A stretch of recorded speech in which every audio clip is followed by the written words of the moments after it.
A guerra dos juros. Lula cobra o Banco Central por causa das taxas altas que inviabilizam a retomada da economia. O presidente do BC foi nomeado por Bolsonaro e apareceu num grupo de WhatsApp com ex-ministros bolsonaristas. Risco para o varejo. Depois da crise nas lojas americanas, há a preocupação de que outras redes também possam estar em situação delicada. E o Brasil de volta ao mundo. Lula vai a Washington e se encontra com Joe Biden. Na pauta, meio ambiente, fake news e o combate à extrema-direita. Eu sou o Rodrigo Viana e esse é o Tempero da Notícia, que está começando agora.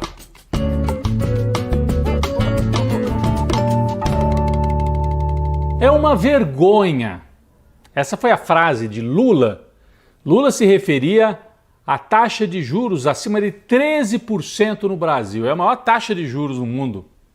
O presidente questionou duramente a atual direção do Banco Central. Vamos acompanhar. Ajudar a classe empresarial que precisa aprender a reivindicar, precisa aprender a reclamar dos juros altos, precisa aprender a reclamar, porque quando o Banco Central era dependente de mim, todo mundo reclamava.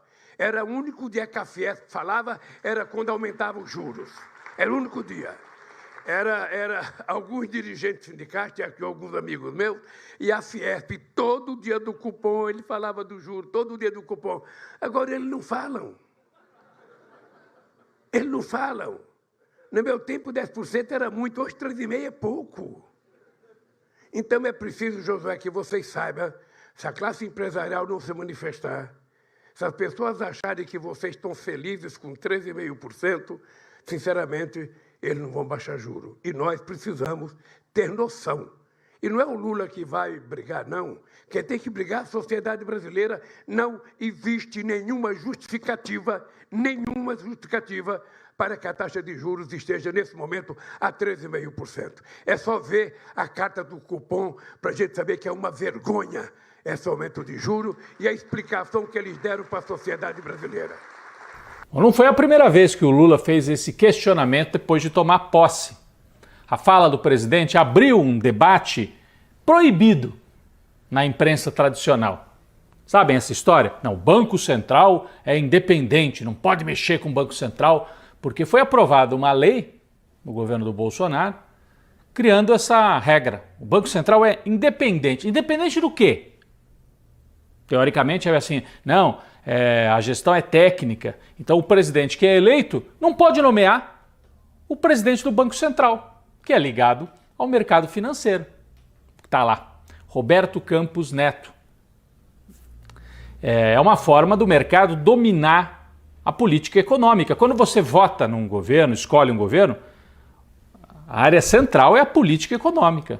E o coração da política econômica é o Banco Central. Não faz sentido o presidente da República não poder nomear o presidente do Banco Central.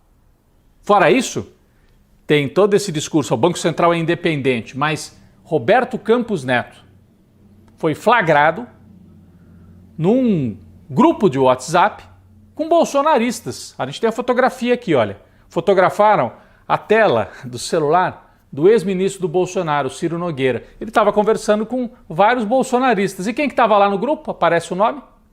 O Roberto Campos Neto, presidente do Banco Central. Então, é técnico, é independente? Que nada, é bolsonarista. Também apareceu de camisa da seleção brasileira votando, para deixar claro que é bolsonarista. Então, mesmo pelo argumento de quem defende o Banco Central independente, que eu acho que é um argumento que não faz sentido, mas mesmo pelo argumento do Banco Central independente, esse aí não é um presidente independente. Não é. No mundo real, o PT, a esquerda, boa parte do governo, sabem que não vai ser possível acabar agora com essa regra do Banco Central independente.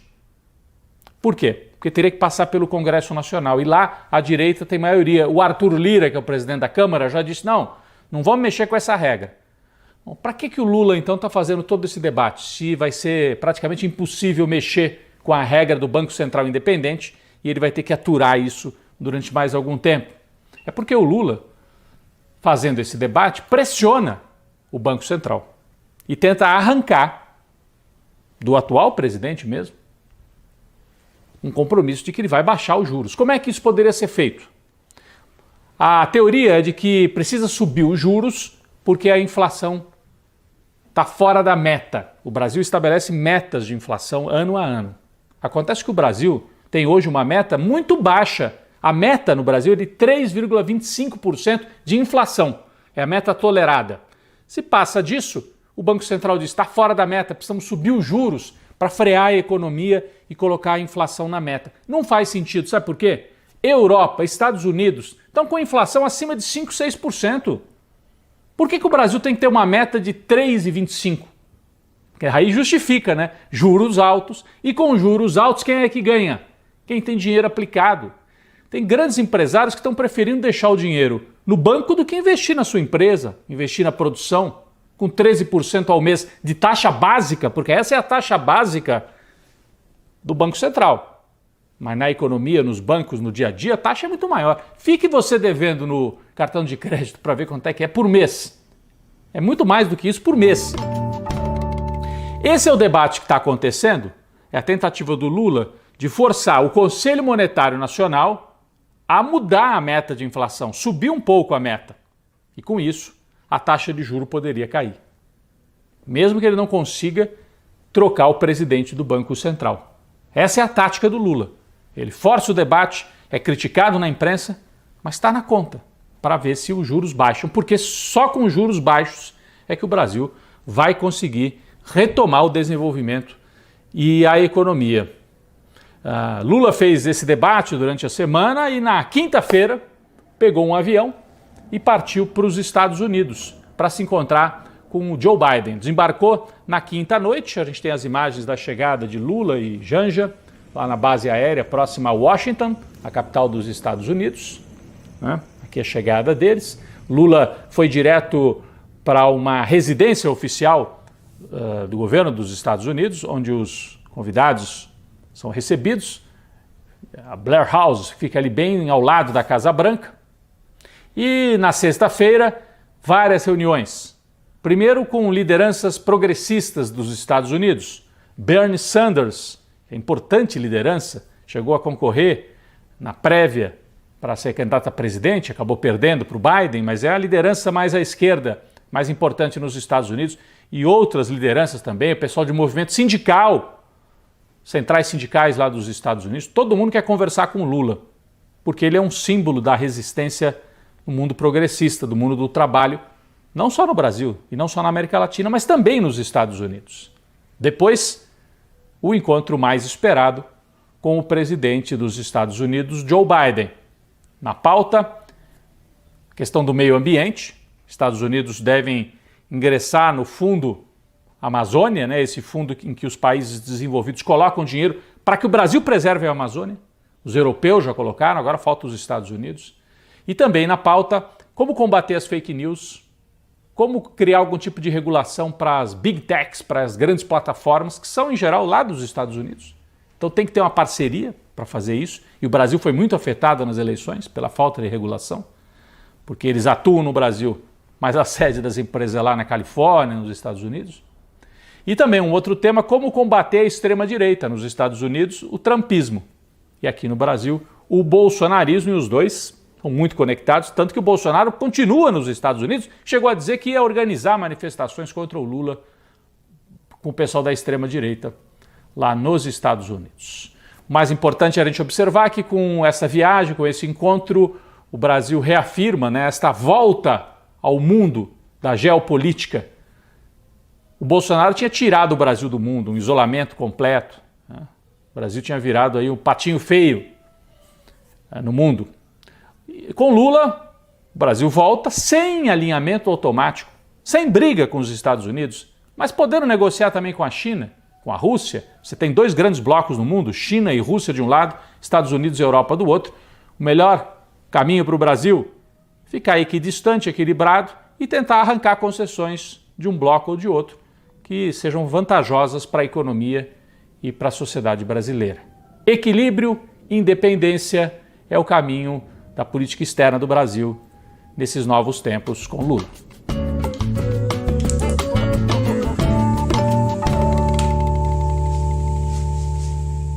Quem vai para a panela de pressão esta semana é o setor de varejo no Brasil. Depois da crise nas lojas americanas, outra rede, a rede Marisa, também anuncia problemas sérios. Esta semana, a demissão, o presidente do grupo se demitiu e a empresa informou que tem uma dívida superior a 500 milhões de reais. Bom, não é tão grave como o caso das americanas, porque a rede Marisa, aí não se trata de fraude contábil, mas de problemas na operação mesmo, dificuldades. E de onde vêm essas dificuldades? Primeiro, aumento da inadimplência, a turma que compra a prazo. Aumentou em 8% no fim do ano passado o número de inadimplentes. O pessoal não está conseguindo pagar as prestações, as famílias que compram. E segundo, a empresa, a rede Marisa, está com dificuldade para captar dinheiro, porque está caro o custo do dinheiro. O que quer dizer isso? Está ali com uma dívida, um prejuízo momentâneo, você precisa tomar dinheiro no banco para cobrir 1, 2, 3 meses. E os juros estão muito altos. Então, tanto no caso das prestações dos consumidores, quanto da tomada de dinheiro junto a terceiros, o motivo é a taxa de juros muito alta no Brasil. Por isso tem gente no mercado dizendo que o Lula, com essa polêmica do Banco Central, que tem que baixar os juros, pode ter atirado no que viu e acertou no que não viu. A área do varejo pode se somar ao Lula nessa campanha para baixar os juros, porque senão há o risco de uma crise em cadeia em várias redes. Não é só as lojas americanas, não é só a Marisa, outras podem estar também em dificuldade. Precisa baixar os juros para que o povo possa consumir e para que o custo do dinheiro não fique tão alto. A questão é essa. Reduzir a taxa de juros interessa para o governo, interessa para o povo trabalhador, para o brasileiro, para o consumidor, para gerar mais emprego e deveria interessar ao empresário, à burguesia. O empresário que investe, né, ele quer uma economia girando. Só que será que nós temos uma burguesia, um empresário que quer investir? Ou só tem empresário que quer deixar o dinheiro no banco faturando com juros altos? Essa é a pergunta. Será que tem burguesia no Brasil disposta a fazer isso? Por isso que vai para a panela de pressão o setor de varejo e a burguesia nacional que restou dela, ponto de interrogação. Ela vai trabalhar também para a retomada do desenvolvimento no Brasil? É o que nós vamos ver nas próximas semanas.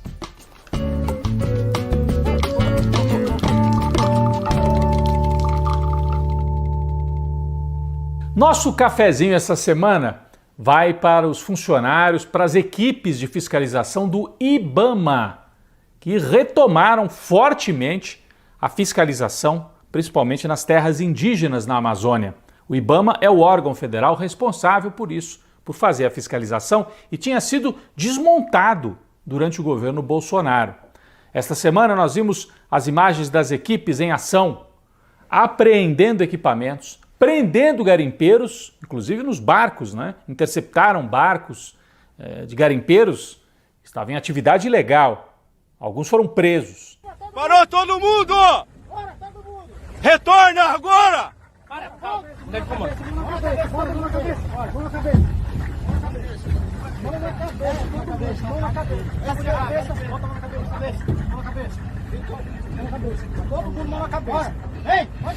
Apreensão de 3 barcos de garimpeiro feitos pelo IBAMA e Força Nacional no Rio Arariquara. Uma quantidade grande de gêneros alimentares, muito combustível, equipamentos, fogões, geradores, freezer, internet, antenas de internet, muitos alimentos aqui. Durante o governo Bolsonaro, o IBAMA perdeu muitos funcionários, eles foram se aposentando, não houve novos concursos.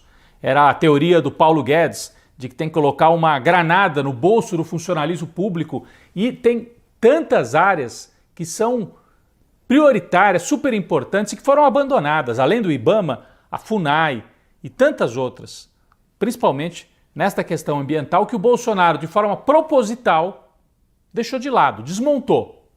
Chama a atenção que, apesar do desmonte, com salários baixos, com equipes que foram trucidadas, rapidamente os funcionários do IBAMA se reorganizam e colocam em campo a fiscalização. Isso mostra que não se pode generalizar de forma nenhuma esse ataque ao funcionalismo. Ninguém quer trabalhar. Ao contrário, eles querem trabalhar. Precisam de orientação, precisam de apoio, precisam de estrutura e tudo indica que isso vai acontecer no novo governo. Então, um cafezinho para os funcionários e equipes do IBAMA que resistiram durante o governo Bolsonaro e agora insistem e fazem esse trabalho fundamental para a preservação da Amazônia e do meio ambiente no Brasil. Um cafezinho para todos eles.